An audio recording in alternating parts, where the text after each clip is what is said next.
Bonjour à toutes et à tous, merci beaucoup si vous nous rejoignez à l'instant. Merci donc d'être avec nous, rendez-vous de votre émission 100% marché financier. On continue à vous accompagner en ce mercredi 11 mai 2022 pour décrypter la séance du jour. Et pour ce faire, je suis avec Daniel Cohen-Delara. Daniel qui est président de l'AFAT, l'Association française des analystes techniques. Bonjour Daniel.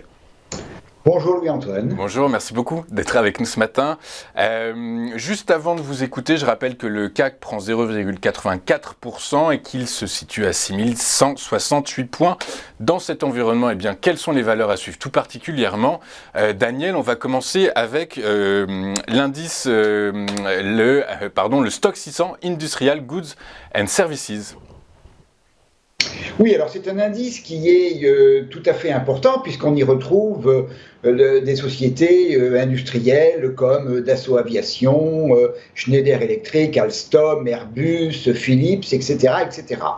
Alors, j'ai un graphique ici qui est un hebdomadaire et qui démarre juste avant la grande baisse de la pandémie de février-mars 2020.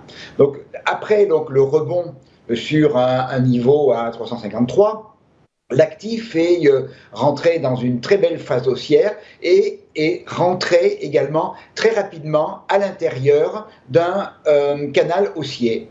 Et comme beaucoup d'actifs, à partir du début de cette année, nous sommes rentrés dans une phase de consolidation qui a d'abord vu l'actif sortir de son canal haussier, venir fin mars dans une zone entre 610 et 621, qui est une zone de support qui avait déjà été travaillée avant la pandémie, avait été travaillée également à l'automne 2021 et donc a trouvé support à la fin du mois de mars dans cette zone. Un rebond et puis on est revenu hier dans cette zone support 610-621 et là c'est à partir de ce niveau que on va voir c'est un niveau c'est le fil du rasoir, un niveau tout à fait important.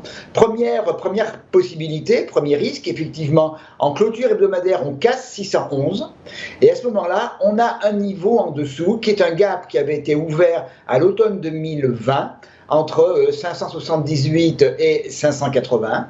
J'ai mis également les retracements de Fibonacci pour suivre et gérer la consolidation qui a démarré en début d'année. Et on s'aperçoit que ce niveau de gap, c'est le niveau 50% de consolidation. Donc, en cas de rupture, premier niveau important. En cas de rupture à nouveau de cette zone, en dessous, c'est 558, 524 et 499. En cas de rebond, pour inverser la tendance et pour sortir de la tendance baissière dans laquelle on est en train de s'installer, il faudra reprendre le niveau de 715.